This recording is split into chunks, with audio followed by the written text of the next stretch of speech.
Bismillahirrahmanirrahim. Alhamdulillahirabbil alamin. Allahumma shalli wa sallim ala sayyidina Muhammadin. Miftahi babi rahmatillah adada ma fi ilmillah. Salatan wa salaman daimain bidawami mulkillah wa ala alihi wa sahbihi. Allahumma shalli ala sayyidina Muhammadin. Salatan taftahu biha lana futuhal arifin wa tufaqihuna biha fid din wa ala alihi wa sahbihi. Assalamualaikum warahmatullahi wabarakatuh.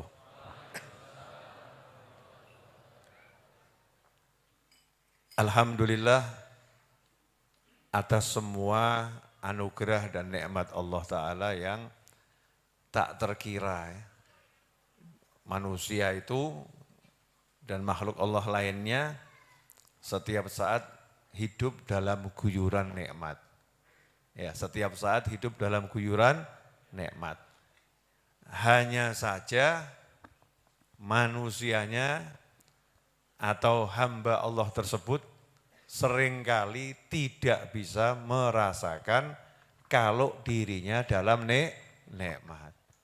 Nah, mudah-mudahan kita termasuk yang bisa merasakan, amin.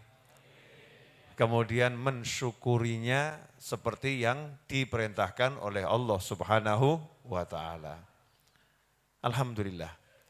Malam hari ini di antara nikmat Allah adalah saya diizinkan duduk di sini mengajar, antum diizinkan duduk di sana belajar. Ini belajar dan mengajar ini adalah nikmat yang luar biasa. Sehingga para aulia wassolihin, para ulama mengatakan seandainya para pembesar itu, orang-orang yang berbisnis, ya para pencari harta atau nilai, mengerti nikmat yang kami rasakan, seperti apa nilainya, tentu mereka akan berjuang menggunakan segala macam cara untuk merebut nikmat itu. Tapi masalahnya nikmat ini enggak bisa direbut, sebab tempatnya di dalam hati. Dan tidak mungkin bisa dimengerti kecuali oleh orang-orang yang mengerti. Nah, mudah-mudahan kita termasuk yang dimengertikan, amin. Nah, malam hari ini saya akan melanjutkan khutbah Jumat saya siang tadi. Ya, judulnya adalah cara mendapatkan pertolongan Allah. Ya, cara mendapatkan pertolongan Allah. Manusia ini, siapa manusia? Ya kita-kita ini ya. Ada enggak di sini selain manusia? Ada. Semut ya. Misalnya. Belum lagi makhluk Allah lain yang kita nggak bisa lihat, ya yang kita nggak bisa lihat. Manusia ini, kita ini sebagai makhluk Allah Subhanahu wa Ta'ala seringkali berkata saya sudah terpojok. Ada itu oknumnya itu. Ada enggak oknum yang ngomong begitu? Saya udah mentok. Mentok, nggak ada jalan keluar. Saya udah bertemu dengan jalan buntu. Ada enggak oknum yang bicara begitu? Jadi mengalami masalah, terus ngomong jalan buntu, nggak ada solusi lagi. Nyerah saya. Oknum-oknum manusia model begini ada atau enggak ada? Pernah enggak kita mengalaminya? Mungkin nggak ngomong tapi batin ya. Terus mentok gitu ya. Mungkin nggak bicara tapi hatinya berbicara, mentok. Kondisi semacam itu akhirnya menimbulkan suatu rasa di hati yang nggak enak. Ya, rasa di hati yang nggak enak. Contoh, kasus keuangan. Dipecat dari perusahaan. Gaji dibatalkan. Kenapa? Karena hutangnya kebanyakan. dianggap lunas hutangnya tapi gaji tidak diberikan. Keluar dari perusahaan tanpa pesangon. Sementara di luar banyak orang nagih hutang. Belum lagi tuntutan di rumah. Istri yang menuntut, anak yang enggak paham urusan orang tua, pokoknya minta, kalau enggak dikasih nangis. Siapa itu? Kita pernah ngalamin. Lupa ya, di waktu kecil kan gitu kan, lihat balon pokoknya bunyi, nangis. Ya, papa nangis, senjatanya nangis. Buat pusing orang tua. Kita ini pernah ngalami yang semacam itu dulu, mungkin sekarang udah amnesia, saya ingatkan lagi. Ya udah lupa mungkin kita masa kecil kita, baru kemarin masa kecil itu ya, mungkin 20 tahun lalu, mungkin 15 tahun lalu, mungkin 25 tahun lalu, mungkin 40 tahun yang lalu, baru kemarin kita mengalaminya, kita sudah lupa. Tuntutan anak, tuntutan istri, tuntutan orang-orang yang menuntut. Muncul kalimat mentok. Kepepet, mentok, gak punya solusi. Gak punya solusi. Dalam kondisi semacam itu kira-kira ada enggak solusinya? Ya, nah itu loh. Perlunya kita belajar. Ya, perlunya kita belajar. Saya mau ngasih contoh aja. Saya punya handphone misalnya ya, punya handphone. Handphonenya kehabisan data, paket datanya habis, duit nggak punya, sehingga nggak bisa beli paket data yang baru. Dan saya harus live streaming di YouTube, ngajar harus saya live streaming kan. Pertanyaan saya, mentok atau nggak mentok ini? Duit nggak punya. Ya, kemudian pulsanya habis, paket datanya habis, dan saya butuh live streaming. Mentok atau enggak mentok? Dalam kondisi itu mungkin seseorang berpikir mentok. Iya, karena dia lupa satu hal. Apa yang dia lupakan? Jadi yang dia lupakan itu satu hal, minta tolong. Karena di luar handphonenya, itu sebetulnya ada paket-paket internet yang berkeliaran, betul? Paket internet temennya, mungkin ada wifi gratis.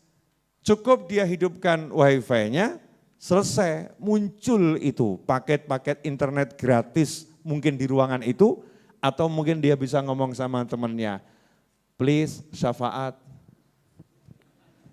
Loh iya santri ya masuk tethering ngono kan gak pantes ya.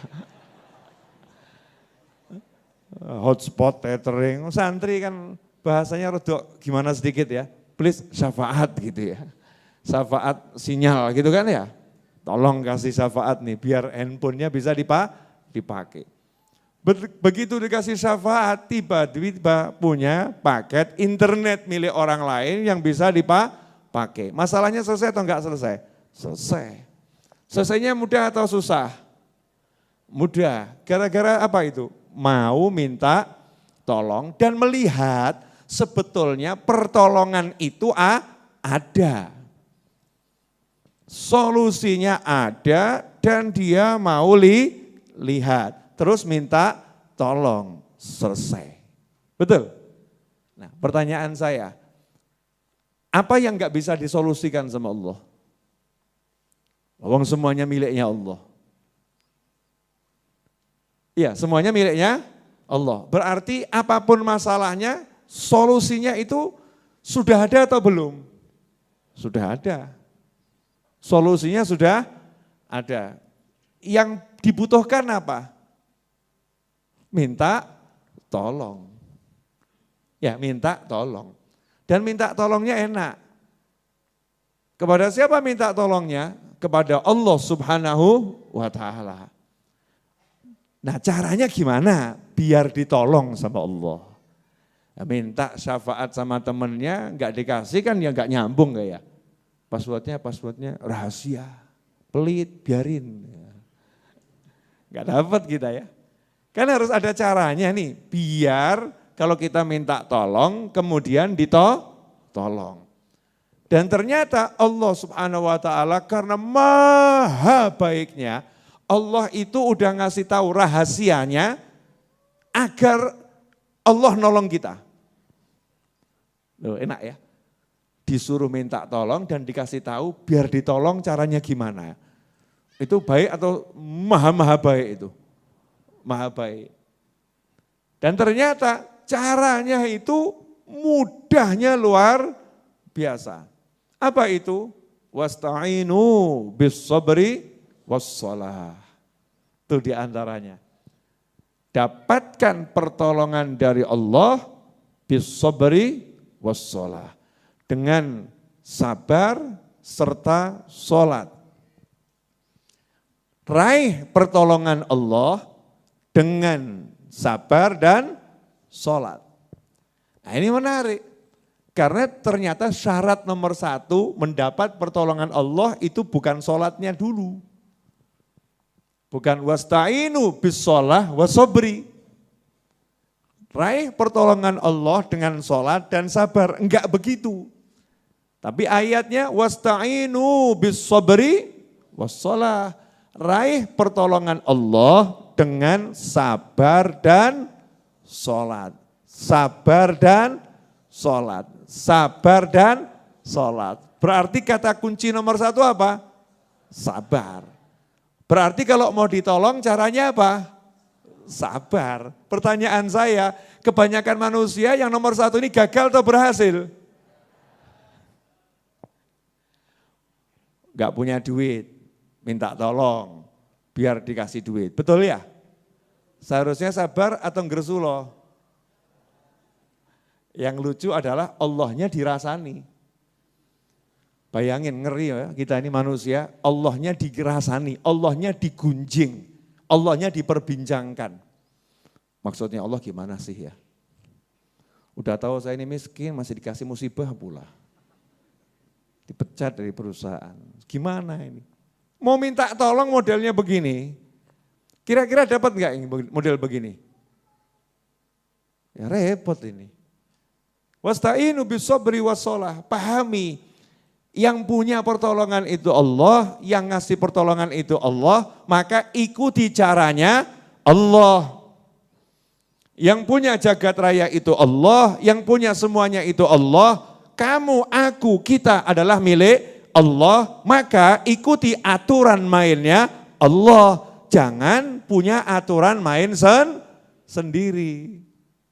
Begitu kita enggak ikut aturan mainnya Allah, ya enggak selesai-selesai, remuk terus. Ya remuk terus, makanya para wali itu hidupnya selalu tenang. Nah, kenapa? Tahu aturan mainnya Allah. Kalau ada masalah butuh solusi gampang. Wa may yattaqillaha yaj'al lahu makhraja. Asal kamu takwa, Allah kasih solusi. Oh enak ya. Jadi butuh solusi itu enggak usah repot-repot, takwa saja. Takwa, kalau kita mau jalankan aturannya Allah ini selesai. Masalahnya apapun tersolusikan karena disolusikan sama Allah, selesai. Beb kalau yang itu kok ya rada abot, ya sudah ini. Wasta'inu bis-sabri wassalah. Sabar aja. Nomor 1 sabar. Karena orang itu enggak akan bisa sholat kalau enggak sabar. Orang itu enggak akan bisa puasa kalau enggak sabar. Orang itu enggak akan bisa sodakoh kalau enggak sabar. Orang itu enggak akan bisa berbakti kepada orang tua kalau enggak sabar. Orang tua itu enggak akan bisa nyayangi anak kalau enggak sabar. Istri itu enggak akan bisa taat pada suami kalau enggak sabar. Suami enggak akan bisa membimbing istri kalau enggak sabar. Makanya sabar nih sama Allah ditaruh di depan. Mau kamu ditolong, sabar. Contoh yang gampang nih. Kalau misalnya di sini ada sate. Misalnya bayangin juga enak tuh ya. Sate. Sate kambing, sate ayam, sate kelinci, lengkap udah. Kebetulan yang kelinci saya tuh enggak tego, jadi tak singkirkan. Ustaz Is kan beliau tegoan. Ini Ustaz. Kambing sama ayam. Saya pengen makan ini karena lapar. Karena lapar. Bisa enggak ini langsung tak telan? Lapar saya. Lapar itu kuncinya perutnya terisi atau enggak terisi? Terisi. Jadi kalau pengen laparnya hilang, perutnya diisi. Nah, untuk ngisi perut ini kalau enggak sabar bisa enggak?